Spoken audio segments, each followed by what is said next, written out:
नमस्ते, मैं हूं किशोर अजवाणी। आप देख रहे हैं देश का नंबर 1 हिंदी न्यूज चैनल। घड़ी इशारा कर रही है 9 बजे रात का। वक्त 100 बात की एक बात का। 100 बात की एक बात में आज पाकिस्तान में रमजान के महीने में महंगाई पर हाहाकार मच गया। पश्चिमी देशों की चेतावनी के बावजूद बेलारूस में पुतिन ने परमाणु बम दागने की ताकत रखने वाले एयरक्राफ्ट तैनात कर दिए।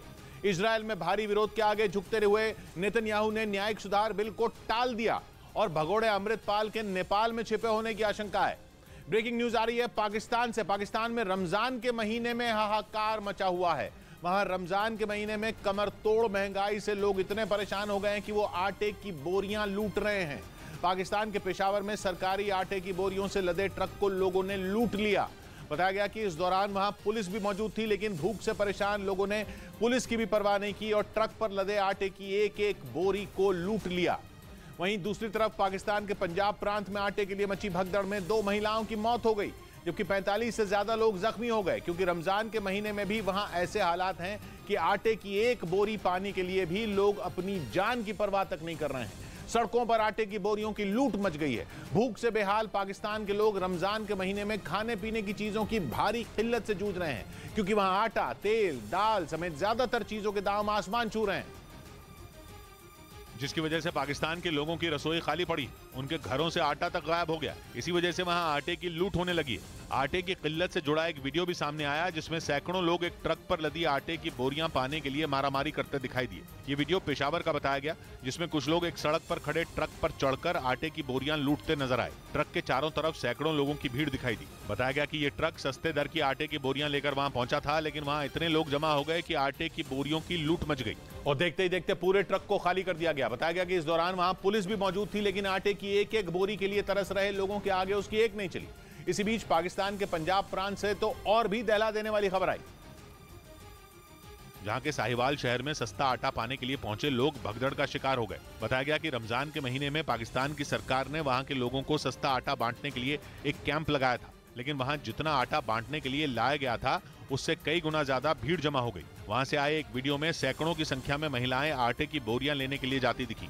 पाकिस्तान के मीडिया के मुताबिक भीड़ बढ़ने की वजह से वहां भगदड़ मच गई, जिसकी वजह से सस्ता आटा लेने पहुंची 2 महिलाओं की मौत हो गई, जबकि भगदड़ में दबकर 45 से ज्यादा लोग घायल हो गए, जिन्हें अस्पताल में भर्ती कराया गया। लेकिन बताया गया कि पंजाब प्रांत के साहिवाल शहर में मची भगदड़ के बाद भी वहां सैकड़ों लोगों की भीड़ सरकारी आटे के लिए घंटों लाइन में लगी रही।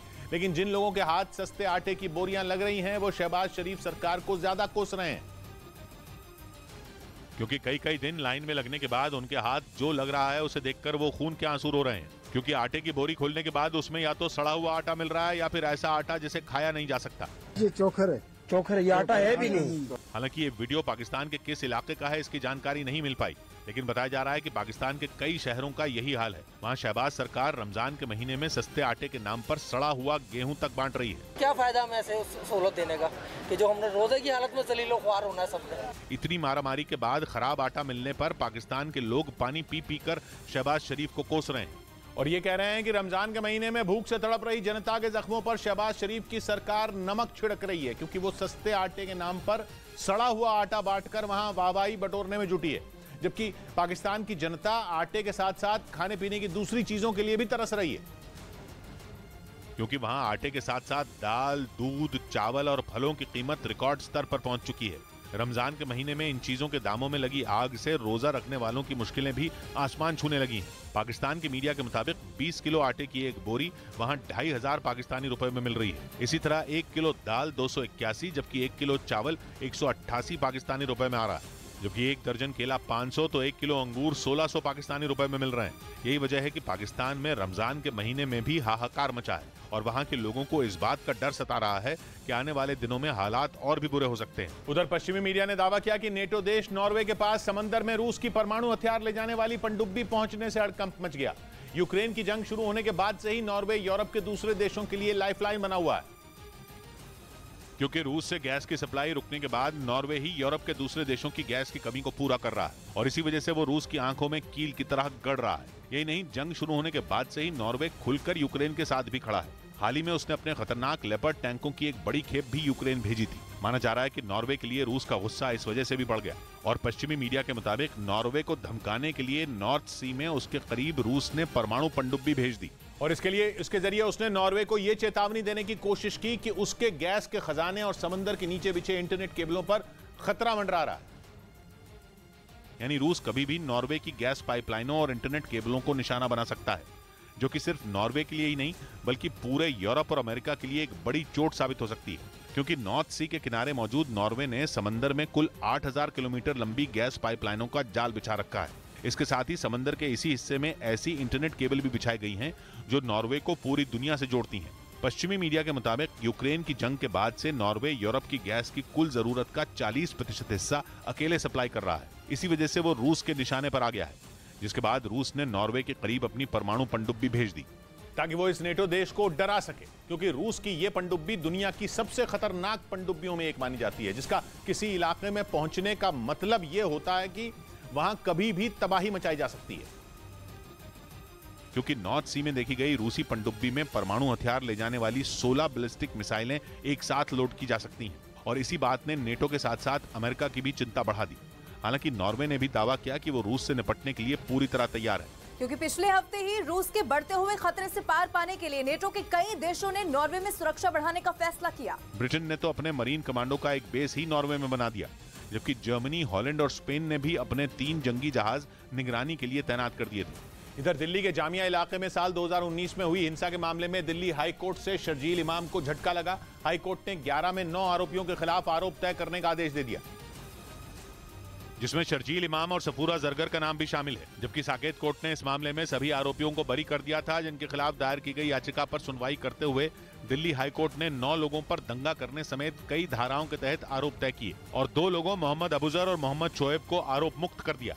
उधर पश्चिमी मीडिया का दावा है कि सीरिया में ईरानी ड्रोन को रोकने में अमेरिका का डिफेंस सिस्टम फेल हो गया। पश्चिमी मीडिया के मुताबिक ईरान ने सीरिया में मौजूद अमेरिका के एक बड़े बेस पर 23 मार्च को हमला किया था, जिसकी भनक अमेरिका को भी नहीं लग सकी थी। पश्चिमी मीडिया के मुताबिक 23 मार्च को जब ईरान के आत्मघाती ड्रोन ने सीरिया में मौजूद अमेरिकी बेस पर हमला किया, तब अमेरिका का डिफेंस सिस्टम उसके आगे फेल हो गया। यह हमला उत्तर पूर्व सीरिया में तुर्की की सीमा के करीब किया गया था, जिसमें एक अमेरिकी कॉन्ट्रैक्टर की मौत हो गई, जबकि अमेरिकी सेना के कई जवान घायल हो गए थे। और इसी हमले के बाद बाइडेन बुरी तरह भड़क गए थे और उन्होंने अपनी सेना को आदेश दे दिया कि हमला करने के पीछे जो भी हो उसे सबक सिखाया जाए, जिसके बाद अमेरिकी वायुसेना ने ईरान के समर्थन वाले चरमपंथी संगठनों के ठिकानों पर धावा बोल दिया था। और अमेरिका ने आरोप लगाया था कि उसके ठिकाने पर हमले के पीछे ईरान की फौज IRCG यानी इस्लामिक रिवोल्यूशनरी गार्ड कोर का ही हाथ था, जिसने सीरिया में चरमपंथी संगठन को ईरान के खतरनाक ड्रोन से लैस किया और ईरान के ऐसे ही ड्रोन से उसके बेस पर हमला किया गया था, जिसके बाद अमेरिका ने 24 मार्च को सीरिया में चरमपंथी लड़ाकों पर एक बड़ी एयर स्ट्राइक की थी। अमेरिका ने दावा किया था कि उसके हमले में ईरान के समर्थन वाले चरमपंथी लड़ाकों को भारी नुकसान पहुंचा। हालांकि बाद में ईरान की तरफ से भी ये चेतावनी दी गई कि अब अगर सीरिया में उसके समर्थन वाले चरमपंथी लड़ाकों के ठिकानों पर फिर हमला किया गया तो वो इसका करारा जवाब देगा। इस बीच EPFO ने ब्याज दरों में बढ़ोतरी का ऐलान कर दिया। वित्त वर्ष 2022-23 के लिए EPF पर ब्याज की दर 8.15% रखने का ऐलान किया गया, जबकि वित्त वर्ष 2021-22 में EPF पर ब्याज दर 8.1% थी। अब करोड़ों कर्मचारियों के लिए EPF पर ब्याज की दर 8.15% तय की गई, यानी अब उन कर्मचारियों को EPF में जमा रकम पर 8.15% ब्याज मिलेगा। उधर यूक्रेन ने कीव में रूस के ड्रोन हमले को नाकाम करने का दावा किया। यूक्रेन की सेना के मुताबिक एयर डिफेंस सिस्टम ने कीव के आसमान में रूसी ड्रोन को मार गिराया, जिसका मलबा जमीन पर गिरने के बाद करीब 2000 वर्ग फीट के इलाके में आग लग गई, जिसमें एक दुकान पूरी तरह जल गई। गनीमत यह रही कि इससे किसी की जान नहीं गई। कीव में तैनात सैन्य अधिकारियों ने दावा किया कि रूस ने कीव और उसके आसपास के इलाकों के लिए कुल 12 ड्रोन लॉन्च किए थे, लेकिन एयर डिफेंस सिस्टम ने सबको नष्ट कर दिया। यूक्रेन की सेना के मुताबिक रूस की ओर से लॉन्च किए गए ड्रोन ईरान में बनाए गए शाहिद ड्रोन थे। इधर कर्नाटक के पूर्व मुख्यमंत्री सिद्धरमैया ने ऐलान किया कि वो 2 सीटों से चुनाव लड़ेंगे। कर्नाटक विधानसभा चुनाव के लिए कांग्रेस ने अपनी पहली लिस्ट जारी की है, जिसमें कर्नाटक के पूर्व मुख्यमंत्री सिद्धरमैया को वरुणा सीट से टिकट दिया गया, लेकिन अब सिद्धरमैया ने कोलार से भी चुनाव लड़ने का ऐलान कर दिया। यानी सिद्धरमैया 2 जगह से चुनाव लड़ना चाहते हैं। कोलार सीट का नाम इन दिनों सुर्खियों में है, क्योंकि 2019 में राहुल गांधी ने यहीं पर प्रधानमंत्री के सरनेम वाला बयान दिया था। इस बीच इजरायल में जनता के बढ़ते विरोध ने वहां के प्रधानमंत्री बेंजामिन नेतन्याहू को झुका दिया और उन्होंने विवादास्पद न्यायिक सुधार बिल को टाल दिया। नेतन्याहू के मुताबिक देश में गृह युद्ध छिड़ने से बचाने के लिए उन्होंने ये फैसला किया और बिल को संसद के अगले सत्र तक टाल दिया, क्योंकि न्यायिक सुधार बिल आने के बाद इजरायल में बवाल मच गया था। वहां नेतन्याहू के विरोधी और समर्थकों के बीच कई बार झड़प हुई। इजराइल की सड़कों पर ऐसा दिखाई दिया मानो वहां गृह युद्ध छिड़ गया हो। इस दौरान वहां की संसद के बाहर भी बिल के विरोध में शांतिपूर्ण प्रदर्शन होता रहा, लेकिन लोगों का गुस्सा तब भड़क गया जब नेतन्याहू ने न्यायिक सुधार बिल का विरोध करने पर अपने रक्षा मंत्री को ही बर्खास्त कर दिया, जिसके बाद 26 और 27 मार्च को इजराइल में विरोध प्रदर्शन और तेज हो गया। लोगों ने नेतन्याहू के घर के बाहर भी जोरदार प्रदर्शन किया, लेकिन नेतन्याहू की परेशानी तब ज्यादा बढ़ गई जब तेल अवीव में एयरपोर्ट पर काम करने वाले कर्मचारियों ने भी काम बंद कर दिया, जिसकी वजह से वहां एक रोज पहले उड़ानों को भी रद्द करना पड़ा। इसके साथ ही इजराइल में टीचर और डॉक्टरों ने भी बिल के खिलाफ आंदोलन शुरू कर दिया। क्योंकि नेतन्याहू के विरोध में सड़कों पर उतरे लोगों ने इस बिल को लोकतंत्र का गला घोंटने वाला बता दिया।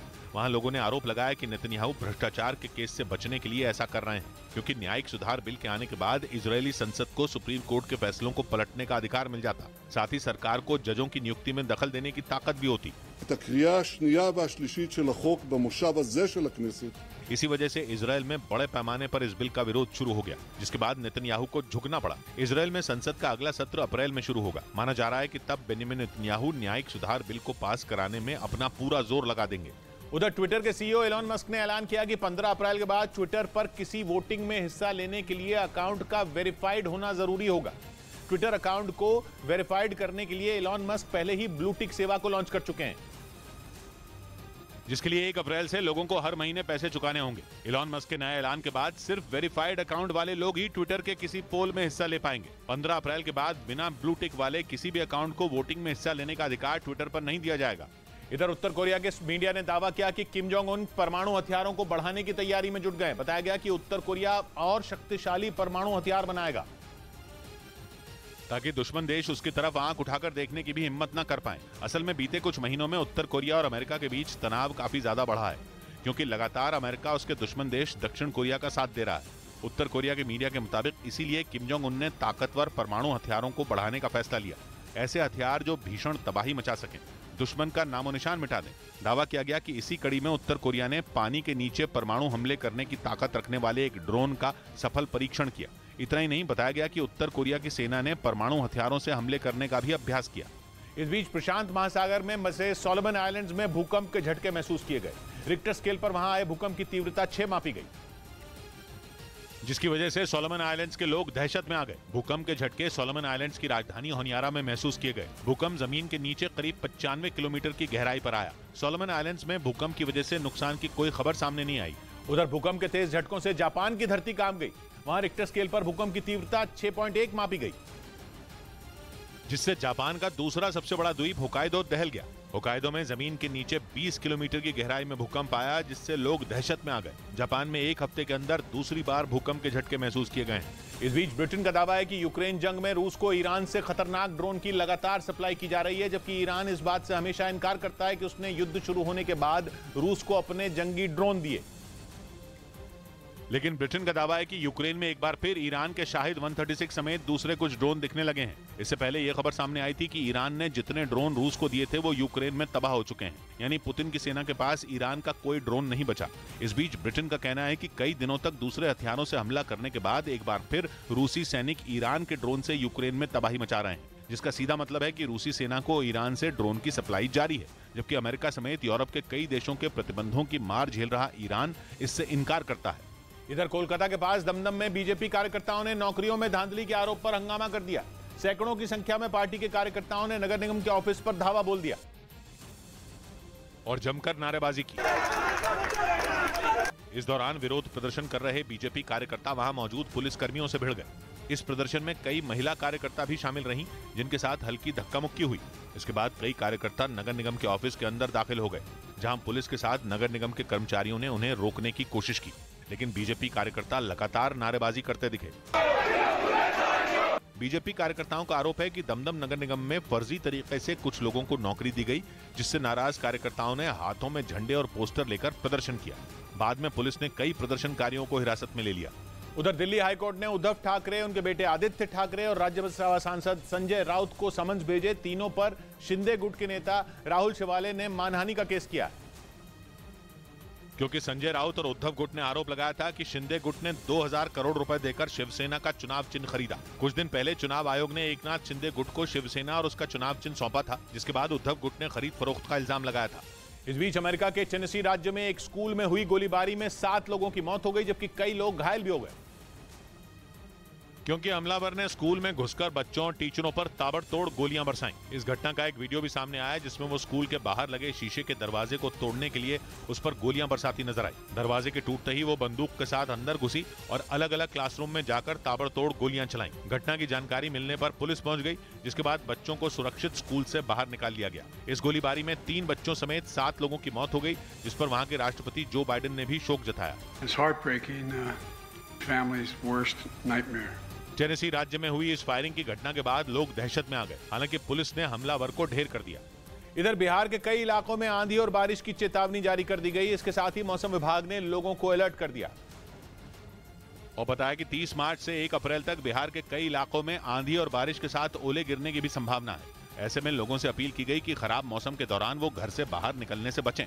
उधर जापान से तनाव के बीच रूस ने समुद्र में अपनी सुपरसोनिक एंटी शिप मिसाइल मस्कित को उतार दिया। हाल ही में रूस ने जापान के नजदीक अपने 2 परमाणु बॉम्बर भेजे थे, जिनके जरिए रूस ने जापान को डराने की कोशिश की थी। जापान सागर में कुछ द्वीपों को लेकर इन दोनों देशों के बीच पुराना विवाद है और इसलिए रूस ने पिछले हफ्ते अपने 2 परमाणु बॉम्बर भेजकर जापान को दहला दिया था। रूस की इस हरकत से जापान अभी संभला भी नहीं था कि उसी जापान सागर में पुतिन के सैनिकों ने सुपरसोनिक एंटी शिप मिसाइल मस्कित के साथ युद्ध का अभ्यास किया। रूस के रक्षा मंत्रालय के मुताबिक इस दौरान मस्कित मिसाइलों से 100 किलोमीटर दूर हमला किया गया और इन मिसाइलों ने अपने टारगेट पर सटीक वार किया। रूस का दावा है कि उसकी मस्कित मिसाइल की रेंज 120 किलोमीटर है, यानी ये इतनी दूर तक अपने लक्ष्य को आसानी से भेज सकती है और इसकी रफ्तार आवाज की गति से 3 गुना ज्यादा तेज है, जो इसे और खतरनाक बनाती है। इधर मध्य प्रदेश के इंदौर में अभिनेत्री तापसी पन्नू के खिलाफ हिंद रक्षक नाम के एक संगठन ने पुलिस में शिकायत दर्ज करवा दी। उन्होंने तापसी पन्नू पर हिंदू देवी देवताओं के अपमान का आरोप लगाया और उनके खिलाफ पुलिस में शिकायत दर्ज करवा दी। तापसी पन्नू ने इसी महीने की 14 तारीख को मुंबई में हुए एक फैशन शो में मां लक्ष्मी का हार पहना था, जिसे हिंद रक्षक नाम के संगठन ने हिंदू देवी देवताओं का अपमान बताया। उन्होंने कुछ आपत्तिजनक कपड़े पहनकर उसमें माता लक्ष्मी का एक लॉकेट उसके साथ उन्होंने गले में पहना हुआ था। तापसी के खिलाफ उन्होंने कानूनी कार्रवाई की मांग की। इस बीच आतंकी संगठन ISKP यानी इस्लामिक स्टेट खुरासान प्रोविंस ने अफगानिस्तान की राजधानी काबुल में धमाका कर तालिबान से बदला ले लिया। एक रोज पहले विदेश मंत्रालय के बाहर हुए इस आत्मघाती हमले में 5 से ज्यादा लोग मारे गए और वहां तैनात तालिबान के 3 लड़ाके घायल हो गए।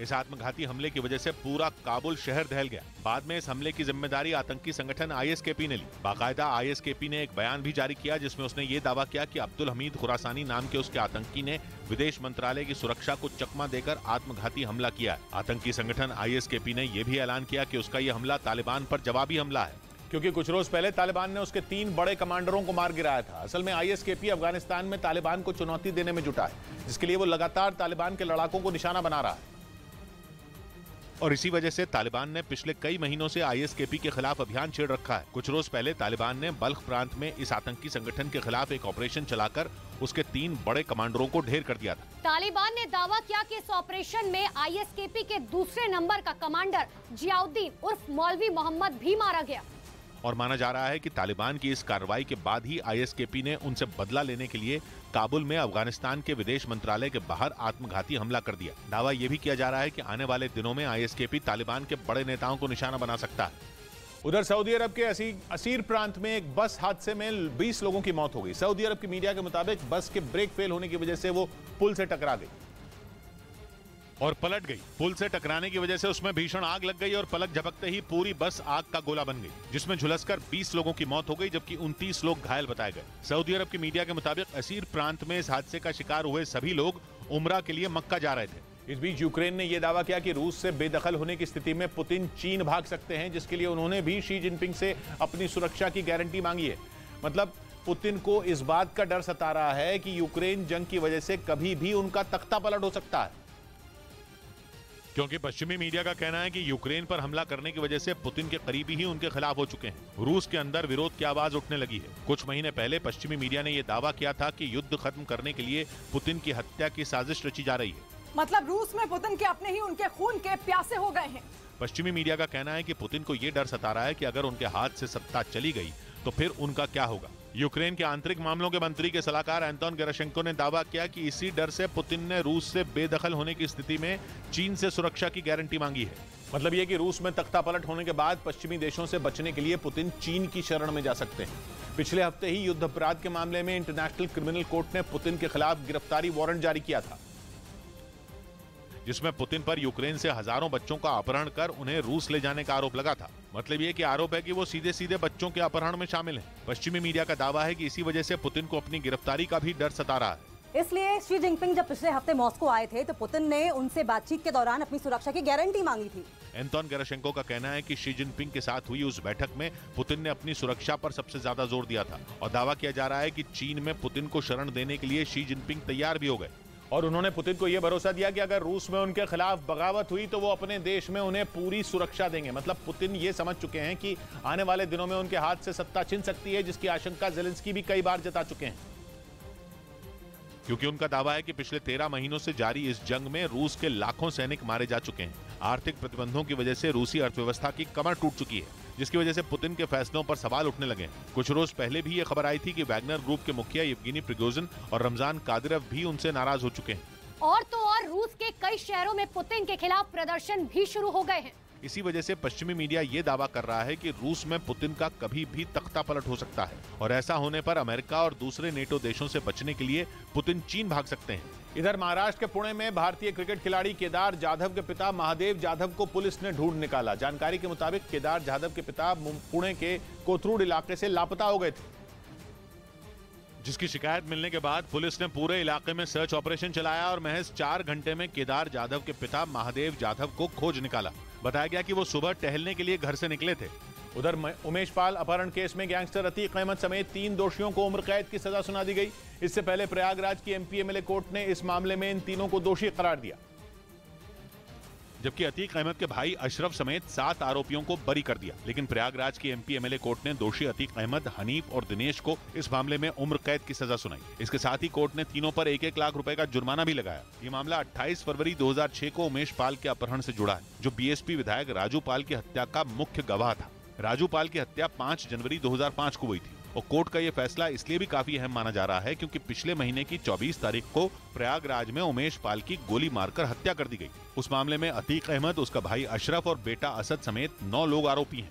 और इस बीच प्रयागराज की एमपी एमएलए कोर्ट का फैसला आने के बाद अतीक अहमद को फिर गुजरात की साबरमती जेल में पहुंचाया जा रहा है, जहां से उसे इस मामले की सुनवाई के लिए प्रयागराज लाया गया था, क्योंकि उसे सजा याफ्ता वारंट पर अहमदाबाद की जेल से प्रयागराज लाया गया था और नियमों के मुताबिक अतीक अहमद को उत्तर प्रदेश की जेल में नहीं रखा जा सकता। उसे यूपी की जेल में बंद करने के लिए सरकार को सुप्रीम कोर्ट में अपील करनी होगी। इससे पहले उमेश पाल के परिवार वालों की तरफ से अतीक को फांसी देने की मांग की गई, जिसे कोर्ट ने ठुकरा दिया। हम लोगों ने फांसी की मांग किया था, लेकिन कोर्ट उस पर संतुष्ट नहीं हुई। वहीं उत्तर प्रदेश के उप मुख्यमंत्री ब्रजेश पाठक ने भरोसा दिया कि अतीक अहमद की तरह सरकार दूसरे अपराधियों को भी सजा दिलवाने की पूरी कोशिश करेगी और प्रदेश के लोगों को महसूस हुआ है कि उत्तर प्रदेश में कानून का राज है। इस बीच अतीक अहमद के वकील का कहना है कि वो इस फैसले को ऊपरी अदालत में चुनौती देंगे। इस बीच उमेश पाल अपहरण केस में सजा सुनाए जाने के बाद गैंगस्टर अतीक अहमद को प्रयागराज से गुजरात के साबरमती रवाना कर दिया गया। इस केस की सुनवाई के लिए अतीक अहमद को ट्रांजिट रिमांड पर गुजरात से उत्तर प्रदेश लाया गया था और सजा का ऐलान होने के बाद अतीक अहमद को साबरमती जेल के लिए रवाना कर दिया गया। अतीक की गाड़ी अब देखिए आगे बढ़नी शुरू हो गई है। उमेश पाल अपहरण केस की सुनवाई के लिए अतीक अहमद को साबरमती जेल से भारी भरकम सुरक्षा के बीच प्रयागराज लाया गया था। उधर यूरेशियन टाइम्स नाम की वेबसाइट ने दावा किया कि ज़ेलेंस्की के जवान रूसी सेना पर हमले करने के लिए पाकिस्तान के रॉकेट का इस्तेमाल कर रहे हैं, जिसकी एक तस्वीर भी सामने आई जिसमें यूक्रेन के सैनिक पाकिस्तान के यरमुक रॉकेट को रॉकेट लॉन्चर में लोड करते दिखाई दिए। यूरेशियन टाइम्स के मुताबिक यूक्रेन के जवान जंग में पाकिस्तान के रॉकेट का भी इस्तेमाल कर रहे हैं। दावा किया गया कि यूक्रेन को पाकिस्तान ने यरमुक रॉकेट लॉन्चर किसी दूसरे देश के जरिए भेजे, क्योंकि पाकिस्तान जंग की शुरुआत से ही यूक्रेन को हथियार देने से इनकार करता आया है। लेकिन अब जब यूक्रेन के सैनिक पाकिस्तान के रॉकेट का इस्तेमाल करते दिखे तो उसकी पोल खुल गई। यानी पाकिस्तान इस जंग में यूक्रेन को मदद न देने की बात कहकर पुतिन की आंखों में धूल झोंक रहा है, क्योंकि जो तस्वीर सामने आई उससे उसका झूठ पकड़ा गया। लेकिन ये पुतिन के लिए किसी झटके से कम नहीं है, क्योंकि वो भूखे पाकिस्तान को गेहूं की मदद भेजते आए हैं। दावा है कि पाकिस्तान पश्चिमी देशों से मदद पाने के लिए उन्हें अपने हथियार दे रहा है, क्योंकि वो इस समय बुरी तरह से आर्थिक तंगी की चपेट में है। कोई भी देश उसे मुफ्त में कर्ज देने के लिए तैयार नहीं हो रहा। यूरेशियन टाइम्स का दावा है कि मदद पाने की उम्मीद में ही पाकिस्तान अपने हथियार अमेरिका के जहाजों के जरिए यूरोप के देशों को भेजने में जुटा है। बताया गया कि पाकिस्तान के हथियार अलग अलग देशों के जरिए यूक्रेन तक पहुंच रहे हैं। इधर पंजाब के जलालाबाद में बीएसएफ के जवानों ने पाकिस्तान की सीमा के पास हथियारों के साथ हेरोइन बरामद की। दावा किया गया हथियार और हेरोइन पाकिस्तानी ड्रोन के जरिए भेजे गए, जिससे बीएसएफ के जवानों ने सर्च ऑपरेशन चलाकर मार गिराया। बीएसएफ ने पाकिस्तानी ड्रोन की तलाशी ली तो उससे एक पिस्तौल और 8 जिंदा कारतूस के साथ 2 किलो हेरोइन बरामद हुई। उधर पंजाब के अमृतसर में बीएसएफ ने पाकिस्तान की घुसपैठ की कोशिश को नाकाम कर दिया। उन्होंने भारतीय सीमा में दाखिल हुए पाकिस्तान के ड्रोन को मार गिराया और सर्च ऑपरेशन के दौरान ड्रोन के मलबे के साथ वहां से 2.5 किलो ड्रग्स बरामद किए। एक सस्पेक्टेड पर्सन को भी अप्रीहेंड किया। सुरक्षा बल ने पाकिस्तान की तरफ से भेजे गए जिस ड्रोन को ढेर किया वो मेड इन चाइना बताया गया। इस बीच पुतिन के दोस्त बेलारूस और उनके दुश्मन पोलैंड के बीच तनाव बहुत ज्यादा बढ़ गया है। बेलारूस ने आरोप लगाया कि पोलैंड सीमा समझौते को नहीं मान रहा और बेलारूस से पोलैंड में घुसने वाले ट्रकों और कारों को आगे बढ़ने देने में जानबूझकर आनाकानी कर रहा है।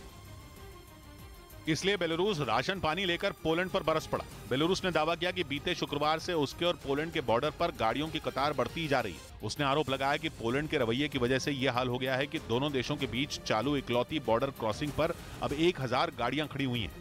बेलारूस और पोलैंड एक दूसरे के पड़ोसी हैं, लेकिन दोनों की बिल्कुल नहीं बनती, क्योंकि पोलैंड नेटो का सदस्य है और बेलारूस पुतिन का दोस्त है और वो यूक्रेन की जंग में रूस की सेना के लिए लॉन्च पैड बना बैठा है। तब से पोलैंड बेलारूस पर और भी ज्यादा आग बबूला है और उसका वही गुस्सा दोनों के बॉर्डर पर दिख रहा है। उधर पोलैंड के किएल्सा में वहां के उप प्रधानमंत्री मारियुश ब्लाश्चक पर किसानों ने अंडों से हमला कर दिया। ये घटना उस वक्त हुई जब वो किसानों को संबोधित कर रहे थे। तभी कुछ किसानों ने मारियुश ब्लाश्चक पर अंडे फेंकने शुरू कर दिए। हालांकि वहां कई और लोग भी मौजूद थे जिन्होंने इस हंगामे को शांत कराया। किसानों ने आरोप लगाया कि पोलैंड के उप प्रधानमंत्री अपनी देश के बजाय यूक्रेन की जरूरतों पर ज्यादा ध्यान दे रहे हैं। इस बीच अफ्रीकी देश केन्या में महंगाई की मार से बेहाल लोगों ने सरकार के खिलाफ जोरदार प्रदर्शन किया। राजधानी नैरोबी में तो प्रदर्शनकारियों की पुलिस से झड़प भी हो गई, जिसके बाद प्रदर्शनकारियों ने पुलिस वालों पर पत्थर बरसाने शुरू कर दिए। इस दौरान पुलिस ने उन्हें काबू करने के लिए उन पर आंसू गैस के गोले दागे, लेकिन इसके बावजूद प्रदर्शनकारी सड़कों पर डटे रहे। महंगाई की मार झेल रहे लोगों ने राजधानी नैरोबी में ऐसा डेरा डाला कि पुलिस के भी हाथ पांव फूल गए। पुलिस के जवान प्रदर्शनकारियों को लगातार समझाकर उन्हें शांत करवाने की कोशिश करते रहे, लेकिन प्रदर्शनकारियों ने कई जगहों पर सड़कों को ही जाम कर दिया और राष्ट्रपति के इस्तीफे की मांग को लेकर काफी देर तक हंगामा करते रहे, जिसके बाद हालात इतने खराब हो गए कि पुलिस के लिए प्रदर्शनकारियों को काबू करना मुश्किल हो गया। जिसके बाद प्रदर्शनकारियों पर पानी की बौछार की गई, लेकिन इसके बाद तो उनका गुस्सा और ज्यादा भड़क गया। उन्होंने पुलिस की गाड़ियों को ही घेर लिया। असल में केन्या में महंगाई तेजी से बढ़ती जा रही है, इसीलिए पिछले कुछ दिनों से वहां लोग सड़कों पर उतरकर सरकार के खिलाफ प्रदर्शन कर रहे हैं। इतना ही नहीं, जनता के साथ साथ विपक्ष के नेताओं ने भी सरकार के खिलाफ मोर्चा खोल रखा है। उनका आरोप है कि राष्ट्रपति विलियम रूटो ने 2022 में हुए चुनाव में धांधली कर जीत दर्ज की थी, इसीलिए उन्हें इस्तीफा देना चाहिए। इधर बिहार के कई जिलों में रामनवमी पर तेज आवाज में लाउडस्पीकर बजाने पर प्रशासन ने रोक लगा दी, जिस पर बीजेपी भड़क गई और बीजेपी ने बिहार सरकार पर पक्षपात का आरोप लगाया। मुहर्रम में डीजे खुलेआम बजेगा और रामनवमी में रोक लगेगा, ये कैसा तंत्र है? हालांकि पुलिस ने जानकारी दी कि ये कोई नया आदेश नहीं है, बल्कि पुराने आदेश को ही लागू किया गया। जो पुराने आदेश हैं उनके तहत हम लोग कार्रवाई करते हैं। बिहार के दरभंगा, छपरा, सीतामढ़ी, नवादा और पूर्णिया समेत कई जिलों में रामनवमी पर तेज आवाज में लाउडस्पीकर बजाने पर रोक लगी है। उधर दुनिया के सामने भीख मांगने वाले पाकिस्तान ने भारत को कोरी धमकी देकर अपना मजाक बना लिया। भारत में पाकिस्तान के पूर्व उच्चायुक्त अब्दुल बासित ने भारत को पाकिस्तान और चीन से संबंध सुधारने की सलाह दी। उन्होंने परमाणु बम की धमकी भी दे डाली। बासित ने यह बयान पीओके का जिक्र करते हुए दिया और भारत को गीदड़ भभकी दी। पाकिस्तान कंगाल हो चुका है, उसके पास न सेना को खिलाने के लिए पैसे हैं न आम जनता को। इसके बावजूद वो हेकड़ी दिखाने से बाज नहीं आ रहा, क्योंकि एक इंटरव्यू में भारत में पाकिस्तान के पूर्व उच्चायुक्त अब्दुल बासित ने भारत को पाकिस्तान और चीन से संबंध सुधारने की सलाह दी और पीओके का जिक्र किया। वो ये तक बोल गए कि भारत आजकल पीओके पर बड़े ही साहसी बयान दे रहा है, लेकिन उसे ये जान लेना चाहिए कि पाकिस्तान जवाब देना जानता है। मतलब अब्दुल बासित ने खुद ही अपने देश का मजाक बनवा दिया, क्योंकि वो जानते हैं कि भारत की सेना के आगे उनकी सेना कहीं नहीं टिकती। लेकिन उन्होंने बिना सोचे समझे बेसिर पैर का यह बयान दिया। यही नहीं, उन्होंने परमाणु हथियारों की धमकी भी दे डाली, यानी वो हथियार जिन्हें कुछ दिन पहले तक पाकिस्तान के नामचीन लोग बेचने की सलाह दे रहे थे, क्योंकि उन्हें लगता था कि परमाणु हथियार बेचकर पाकिस्तान की जेब में कुछ पैसे आ जाएंगे। ये खबर पूरी दुनिया में चली, सबने पाकिस्तान के परमाणु हथियारों की नीलामी की खबर देखी, लेकिन अब्दुल बासित ने भारत को पीओके में परमाणु हथियार तैनात करने की धमकी दे डाली और अपने बयान से पाकिस्तान की हंसी उड़वा दी। इधर दिन भर चले उतार चढ़ाव के बाद शेयर बाजार मामूली गिरावट के साथ बंद हुआ। कारोबार खत्म होते वक्त सेंसेक्स और निफ्टी दोनों ही लाल निशान पर बंद हुए और जिस उछाल पर एक दिन पहले बाजार बंद हुआ था वो सुबह कारोबार शुरू होते वक्त देखने को नहीं मिला। शेयर बाजार में पूरे दिन उतार चढ़ाव का दौर चलता रहा। कारोबार खत्म होते वक्त सेंसेक्स 40 अंक गिरकर 57,613 पर बंद हुआ, जबकि निफ्टी भी 34 अंकों की मामूली गिरावट के साथ 16,951 पर बंद हुआ। उधर पश्चिमी मीडिया ने दावा किया कि अमेरिका की कई बड़ी कंपनियों ने रूस को हथियारों में लगने वाली चिप दी। दावा किया गया कि इन कंपनियों ने रूस से सीक्रेट डील की, जबकि यूक्रेन जंग के बाद अमेरिका और रूस के रास्ते अलग हो चुके हैं। मौजूदा हालात में किया गया ये नया दावा सारे समीकरण को उलट-पुलट कर सकता है, क्योंकि बाइडेन की नाक के नीचे से सारा गड़बड़ झाला हुआ और उन्हें खबर भी नहीं लगी। रूस को अमेरिका में बनी चिप मिलने का दावा अमेरिका के ही बिजनेस चैनल ब्लूमबर्ग ने किया, जिसने पूरी दुनिया में हड़कंप मचा दिया है, क्योंकि रूस जिन हथियारों से यूक्रेन में खूनी खेल खेल रहा है उनमें लगी चिप अमेरिका में बनी है। आसान शब्दों में कहें तो यूक्रेन में चल रहे मौत के खेल में अमेरिका का भी हाथ है, क्योंकि रूस के आधुनिक हथियारों में लगने वाली चिप अमेरिकी कंपनियों ने दी, जिसके बाद अमेरिकी प्रशासन पर उंगली उड़ गई। इस मामले में यूक्रेन भी गुस्से में नजर आया, क्योंकि उसने खुलकर अमेरिका की उन कंपनियों का नाम लिया जिन पर रूस को चिप सप्लाई करने का आरोप लगा। हालांकि जांच में पता चला कि इन कंपनियों ने रूस से सीधी डील नहीं की थी और दूसरे देशों में बैठे बिचौलियों के जरिए रूस तक चिप पहुंची। लेकिन इस नए दावे ने यूक्रेन को गुस्सा दिला दिया, क्योंकि उसने खुलकर अमेरिका की इंटेल, क्वालकॉम और ब्रॉडकॉम जैसी कंपनियों का नाम लिया और आरोप लगाया कि चिप बनाने वाली इन तीनों अमेरिकी कंपनियों ने रूस से डील की। यूक्रेन ने मांग की कि अमेरिकी कंपनियां रूस के गुनास सैटेलाइट नेविगेशन सिस्टम को सपोर्ट करने वाली चिप बनाना बंद कर दें, क्योंकि अगर उन्होंने ऐसी चिप बनाना जारी रखा तो वो किसी न किसी तरह रूस पहुंच जाएंगे। हालांकि अमेरिका की तीनों कंपनियों ने यूक्रेन के आरोप को खारिज कर दिया और ये साफ कर दिया कि वो सही तरीके से काम कर रही हैं और इसीलिए उन पर कोई एक्शन नहीं हुआ। हालांकि अमेरिका की सरकार ने इस मामले की जांच की, जिसमें रूस के साइबेरिया के गवर्नर के बेटे और रूस के बिजनेसमैन अर्चुम उसिस का नाम आया। अमेरिका ने आरोप लगाया कि उसिस ने यूरोप और एशिया में छोटी छोटी शेल कंपनियां बनाई और फिर कैलिफोर्निया और न्यूयॉर्क से चिप खरीदी, जिसके बाद उन्हें रूस भेज दिया गया और इसी आरोप में अर्चुम उसिस को पिछले साल अक्टूबर में गिरफ्तार किया गया और फिलहाल वो इटली के मिलान में नजरबंद है। वैसे अमेरिका उसिस के प्रत्यर्पण की कोशिश में जुटा है, लेकिन उसिस नहीं चाहते कि उनका प्रत्यर्पण हो, क्योंकि उनका मानना है कि अमेरिका में उनसे बुरा व्यवहार किया जा सकता है। लेकिन अमेरिका चिप मामले की जांच के लिए उसका प्रत्यर्पण करने की कोशिश में जुटा हुआ है, क्योंकि जैसे जैसे जांच आगे बढ़ रही है ये मामला फैलता जा रहा है। क्योंकि ब्लूमबर्ग ने अपनी रिपोर्ट में दावा किया कि चिप स्मगलिंग के मामले में तुर्की, बेलारूस, कजाकिस्तान, चीन और यूएई ने बड़ी भूमिका निभाई। चीन की कई कंपनियां तो इस डील को सफल बनाने के लिए खुद बिचौलिया बन गई, क्योंकि अमेरिका से तुर्की और चीन की कंपनियों ने चिप खरीदी और फिर उन्हें यूएई भेज दिया और वहां से चिप रूस पहुंच गई, जिससे यह पता चलना मुश्किल हो गया कि चिप आई कहां से और गई कहां। लेकिन अमेरिका ने दावा किया कि उसने इस पूरे मामले के मास्टरमाइंड को ढूंढ लिया है और वो कोई और नहीं बल्कि 40 साल के अर्चुम उसिस हैं। यानी यूक्रेन की बर्बादी का सामान रूस को अमेरिका की कंपनियों ने दिया, जिसमें कई ऐसे देश भी शामिल हुए जो किसी न किसी तरह से रूस का साथ दे रहे हैं। इधर केंद्र सरकार ने नकली और खराब क्वालिटी की दवा बनाने वाली कंपनियों पर बड़ी कार्रवाई की और 18 कंपनियों के लाइसेंस रद्द कर दिए। साथ ही उन कंपनियों में दवाइयों के उत्पादन पर भी रोक लगा दी गई, क्योंकि ऐसी कुल 18 कंपनियों की दवा या तो नकली पाई गई या फिर उनकी क्वालिटी खराब थी। करीब 15 दिनों से 20 राज्यों में चलाए जा रहे अभियान के तहत 76 दवा कंपनियों की जांच की गई। 18 कंपनियों का लाइसेंस रद्द करने के साथ ही 26 दवा कंपनियों को कारण बताओ नोटिस भी जारी किया गया। उधर खुफिया एजेंसियों से मिली जानकारी के मुताबिक भारत के पलटवार से सहमे चीन ने अरुणाचल प्रदेश में एलएसी के पास ताकतवर रेडार तैनात कर दिए, ताकि भारतीय वायुसेना के हेलीकॉप्टरों और लड़ाकू विमानों पर नजर रखी जा सके।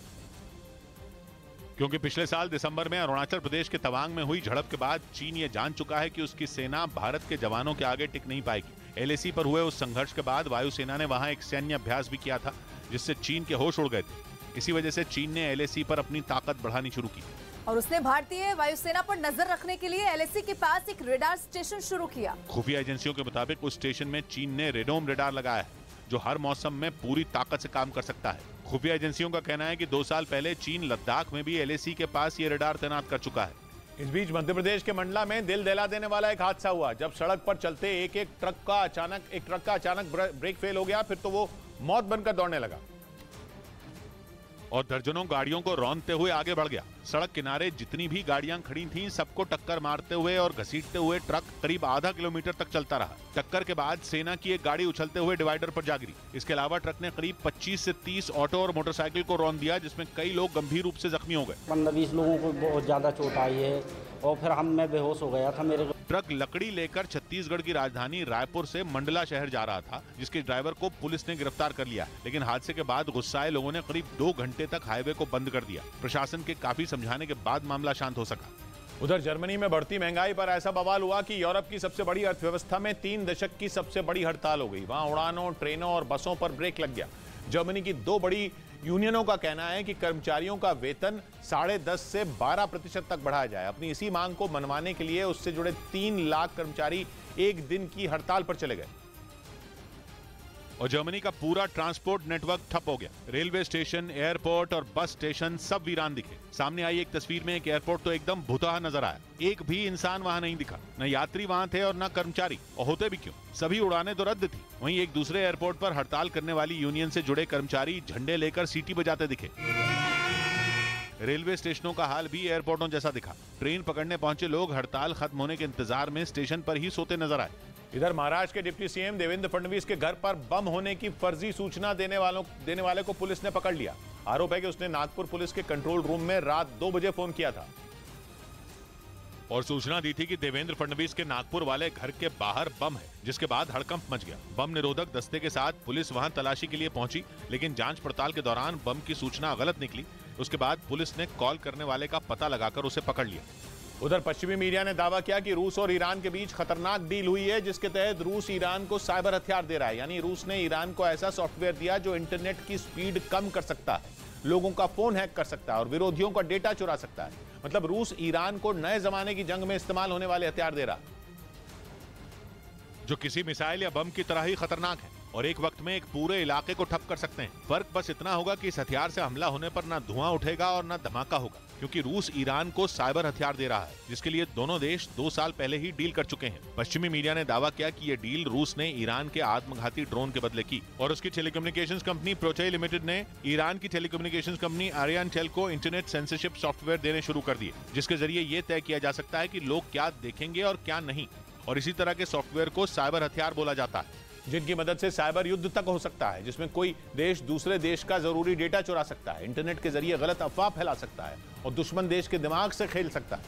पश्चिमी मीडिया ने रूस और ईरान पर इसी तरह की हरकत करने का आरोप लगाया, क्योंकि अटकलें हैं कि रूस की टेलीकॉम कंपनी प्रोचई लिमिटेड का सीधा कनेक्शन वहां की सेना से। ये तक दावा किया गया कि रूस से मिले सॉफ्टवेयर का इस्तेमाल ईरान की सरकार ने हिजाब आंदोलन को कुचलने के लिए किया था और उन सभी इलाकों में इंटरनेट की स्पीड स्लो करवा दी जहां आंदोलन उग्र हो रहा था, क्योंकि ऐसा होते ही वीडियो या फिर जानकारी शेयर करना मुश्किल हो गया। यानी रूस से मिले सॉफ्टवेयर का इस्तेमाल हिजाब आंदोलन को खत्म करने के लिए किया गया। वैसे ईरान 2009 से ही साइबर हथियार बनाने में जुटा हुआ है, लेकिन वो बहुत कामयाब नहीं हुआ। हालांकि रूस से साइबर हथियार मिलने के बाद उसकी क्षमता बढ़ी है, कम से कम पश्चिमी मीडिया का तो यही मानना है, क्योंकि उसने ईरान पर साइबर हथियारों के गलत इस्तेमाल का आरोप लगाया। कुछ दिन पहले ही इजराइल ने आरोप लगाया कि ईरान ने उसकी एक यूनिवर्सिटी का डेटा चुराया है। इसके अलावा इजराइल ने ईरान पर उसका पानी चुराने का भी आरोप लगाया और दावा किया कि ईरान ने इजराइल की वाटर सिस्टम की वेबसाइट को हैक कर लिया था। रूस से डील के बाद ईरान के खतरनाक मंसूबों को पर ही लग गए, क्योंकि शाहिद 136 के बदले उसे मुंह मांगे साइबर हथियार मिले।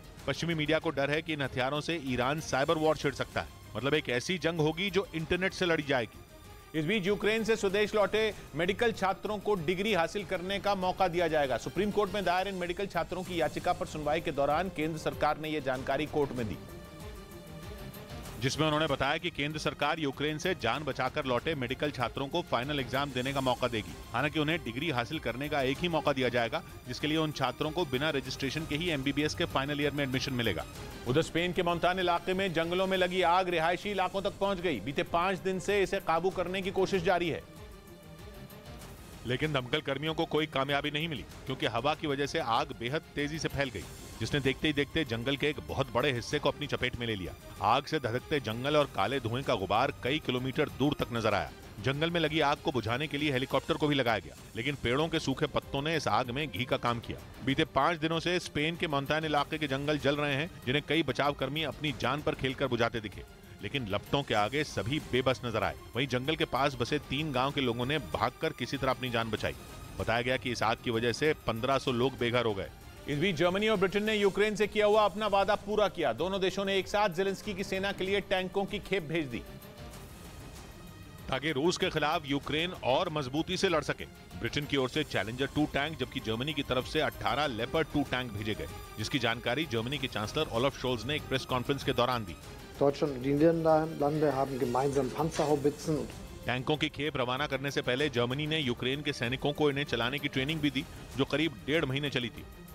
इधर उत्तर प्रदेश के सहारनपुर में नकली नोट छापने के आरोप में पुलिस ने एक महिला समेत 3 लोगों को गिरफ्तार कर लिया। आरोप है कि ये लोग मेले में नकली नोट से सामान खरीद रहे थे।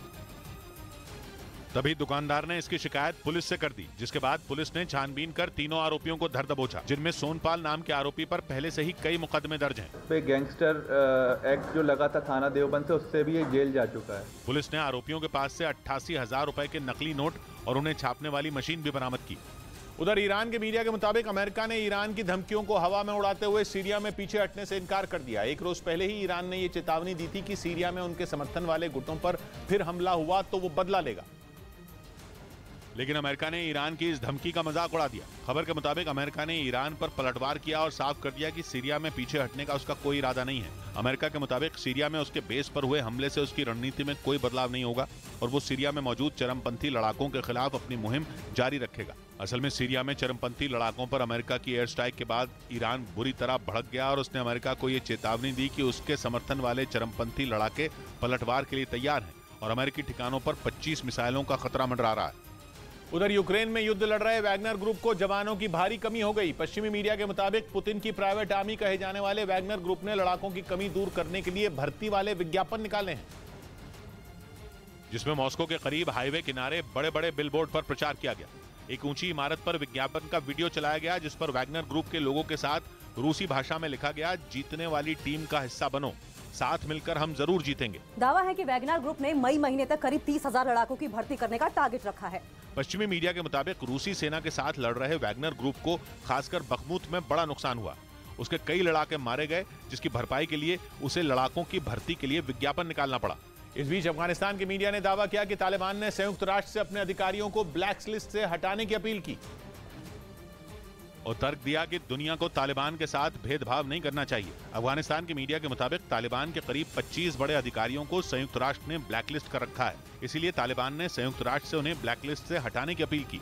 इधर भारतीय सुरक्षा एजेंसियों ने आशंका जताई कि खालिस्तान समर्थक और वारिस पंजाब दे संगठन का प्रमुख अमृतपाल नेपाल में छिपा हो सकता है। अमृतपाल 18 मार्च से ही फरार है और उसकी तलाश में पंजाब समेत कई राज्यों की पुलिस जुटी हुई है। और इस बीच भारतीय सुरक्षा एजेंसियों ने आशंका जताई कि अमृतपाल नेपाल भाग चुका है, यानी इस बात की संभावना है कि वो कई राज्यों की पुलिस से बचते हुए नेपाल चला गया है। हालांकि भारत और नेपाल की सभी सीमाओं पर अमृतपाल को पकड़ने के लिए चौकसी बढ़ा दी गई है, ताकि अगर वो इस फिराक में है तो उसका प्लान फेल हो जाए। उत्तर प्रदेश के सिद्धार्थनगर से सामने आई एक तस्वीर में सशस्त्र सीमा बल के अधिकारी और जवान एक्शन में दिखे। उन्होंने वहां एक एक गाड़ी की तलाशी ली। सीमा के आसपास से गुजरने वाले मोटरसाइकिल सवारों को भी रोककर उनसे पूछताछ की गई। इसके अलावा जगह जगह अमृतपाल के पोस्टर भी लगाए गए, ताकि अगर कहीं भी अमृतपाल दिखे तो लोग उसके बारे में तुरंत पुलिस को जानकारी दे सके और पुलिस भगोड़े अमृतपाल को गिरफ्तार कर ले, जो पिछले कई दिनों से पुलिस से बचने के लिए अलग अलग राज्यों में भागता फिर रहा है। वो पहले पंजाब से हरियाणा गया और फिर खबर आई कि वो दिल्ली, उत्तराखंड या उत्तर प्रदेश में कहीं छिपा बैठा है। इस बीच अमृतपाल की एक और तस्वीर सामने आई जो 18 मार्च की बताई गई। हालांकि इस बात की जानकारी नहीं मिल सकी कि ये फोटो कहां की है। उधर अमृतपाल के नेपाल भागने की आशंका पर वहां मौजूद भारतीय दूतावास के अधिकारी हरकत में आ गए। उन्होंने तुरंत नेपाल सरकार को एक चिट्ठी लिखी, जिसके जरिए उन्होंने अमृतपाल को पकड़ने की अपील की, ताकि वो भारतीय पासपोर्ट का इस्तेमाल कर नेपाल से किसी और देश में न भाग सके, क्योंकि अगर ऐसा हो गया तो फिर उसे पकड़ना और मुश्किल हो जाएगा। इस बीच भगोड़े अमृतपाल का नया वीडियो सामने आया, जिससे इस बात की संभावना बढ़ गई कि वो दिल्ली में भी ठहरा था।